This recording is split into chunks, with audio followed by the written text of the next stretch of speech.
On a quiet evening in the heart of the city, a man dressed in torn clothes walked into the most expensive restaurant anyone could imagine. The room fell silent. Eyes turned. Faces twisted in disgust.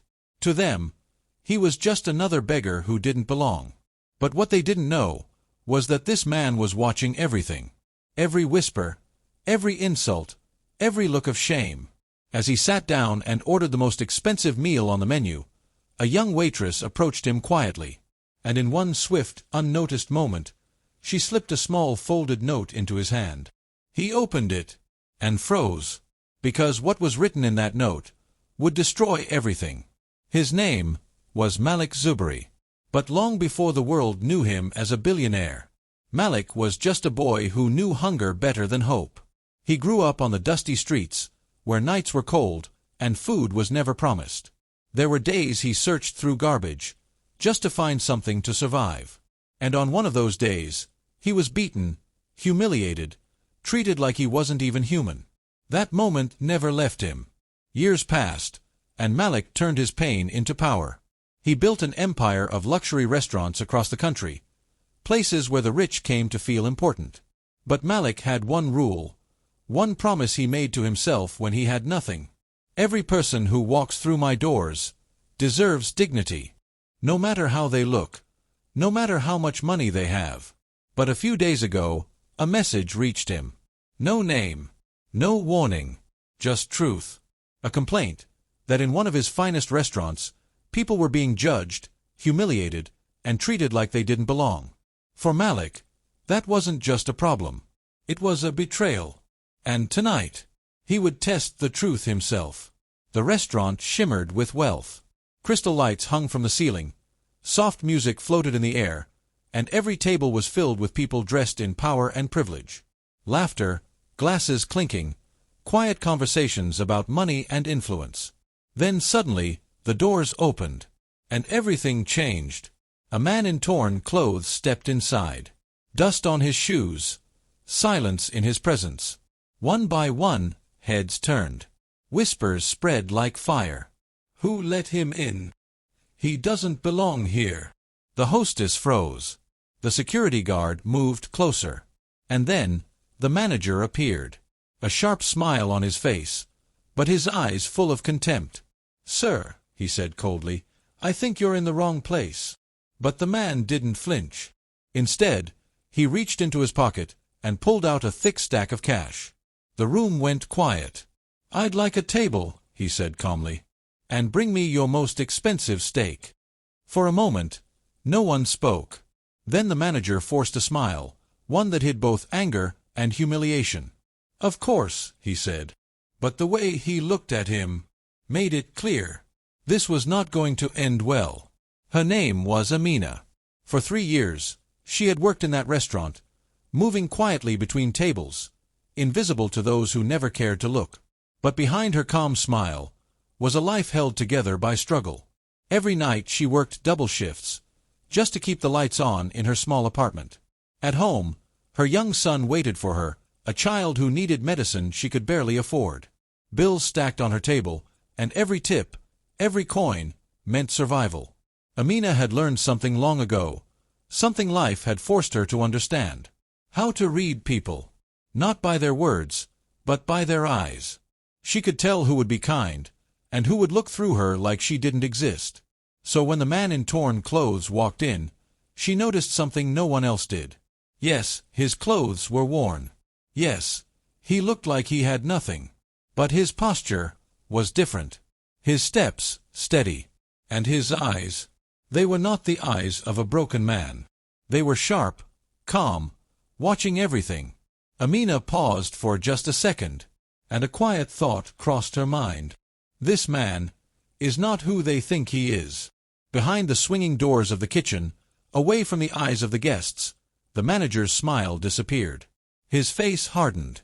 He walked straight to the chef, lowering his voice. "The steak for that man," he said quietly. "Use the one from yesterday." The chef froze.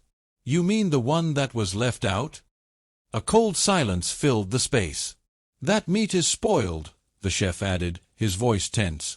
"If he eats that, he could get seriously sick." The manager stepped closer, his tone turning sharp. "Do as you're told." The chef hesitated, fear rising in his eyes. "I can't risk this." But the manager cut him off. "Or you can risk losing your job." The words hit hard. A long pause, then slowly, the chef lowered his head. Defeated. As the manager turned away, a faint smirk crossed his face. And under his breath, he muttered, "No one will believe a man like him." Amina wasn't meant to hear it. She had stepped into the kitchen quietly, just to pick up an order. But the words stopped her cold. Spoiled meat. A threat. A plan to hurt a man who had done nothing wrong. Her heart began to race. She stood there, hidden behind the shelves, as the manager walked away, and the chef returned to work in silence. Amina felt her hands tremble. Her mind filled with questions, with fear, with consequences. If she said nothing, she would keep her job. Her son would have his medicine. The bills would get paid. Life would go on, just like always. But if she spoke up, she could lose everything. Her job, her income, her only way to survive. And deep inside, she knew the truth. No one would stand with her. She was just a waitress. Easy to replace. Easy to silence. But then, a memory surfaced. Her mother's voice, soft, but firm. "Silence in the face of evil is also evil." Amina closed her eyes for a moment, and in that silence, she realized this was not just a choice about a stranger. This was a choice about who she was going to be. Amina moved quickly, but her heart was pounding. She slipped into the small staff hallway, her hands already reaching for her order pad. For a moment, she hesitated. Then, she tore a small piece of paper. Her fingers trembled as she wrote, "Don't eat. The food is spoiled. They want to hurt you." She read it once, then folded it tightly, small enough to hide in her palm. Taking a deep breath, she stepped back into the dining room. The noise returned, laughter, music, the clinking of glasses. But to her, everything felt distant. All she could see was the man sitting alone at the corner table. Step by step, she walked toward him. The plate of steak balanced in her hand, the note hidden in the other.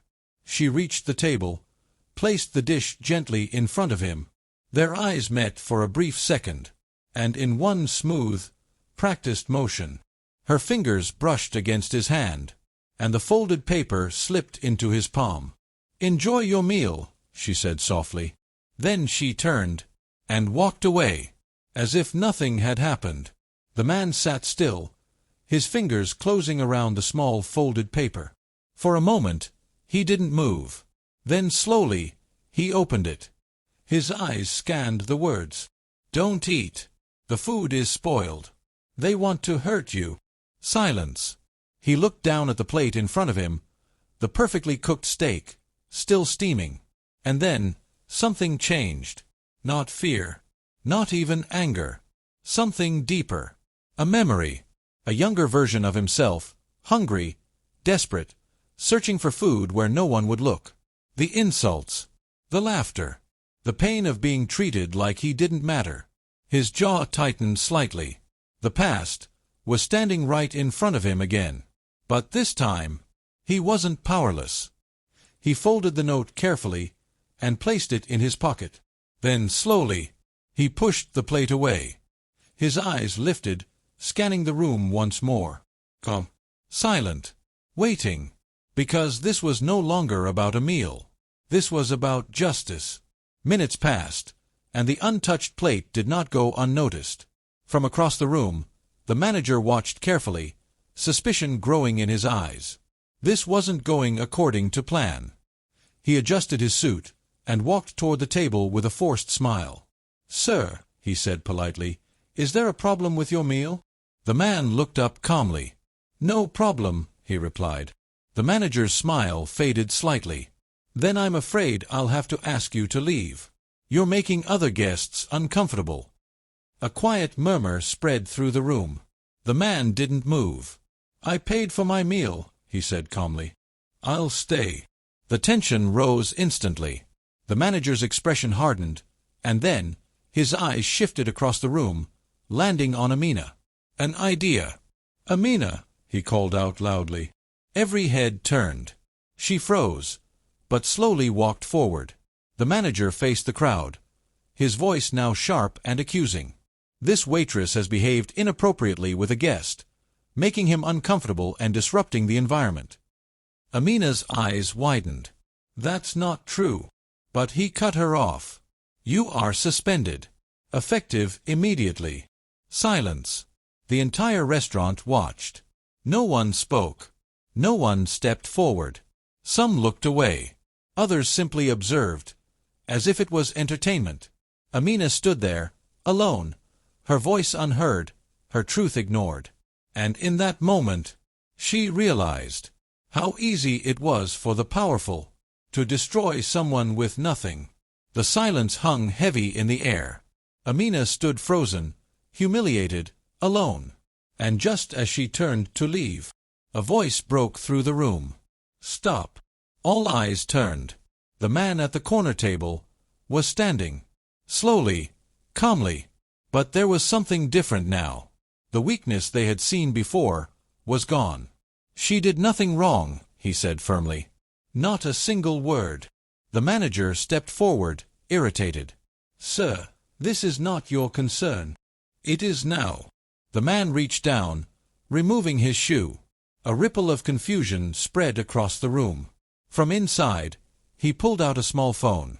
One click, and within seconds, the restaurant doors opened. Sharp footsteps echoed across the floor. Well-dressed men, legal advisors, security personnel, walking in with purpose. The room fell into stunned silence. The man stepped forward, his voice calm, but powerful. My name is Malik Zuberi.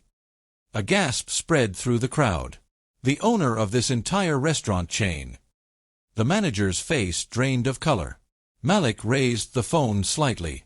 I've been recording everything tonight, including your conversation in the kitchen. He turned toward the chef. Tell them the truth. The chef hesitated, fear in his eyes, then finally spoke. The meat was spoiled. He ordered me to serve it. The room erupted. And in that moment, everything changed.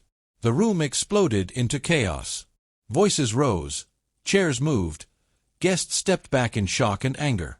The manager tried to speak, to deny, to escape. But it was too late. Security moved in swiftly, holding him in place as he struggled. Moments later, the sound of sirens echoed outside. The police arrived, and in front of everyone, he was taken away. Just like that, his power, his control, was gone. Silence slowly returned to the restaurant. And in the middle of it all, Amina stood there, still trying to process everything. Malik walked toward her, no longer as a stranger, but as the man behind it all. You risked everything, he said quietly. Why? Amina looked at him, her voice steady. Because it was the right thing to do. For a moment, Malik said nothing. Then he nodded. Then this place needs someone like you. Weeks later, the restaurant reopened. But this time, it was different. And at the entrance, stood Amina, no longer a waitress, but the manager, welcoming every guest with the same respect, no matter who they were. Because now, the rule was clear. Dignity is not a privilege, it is a right.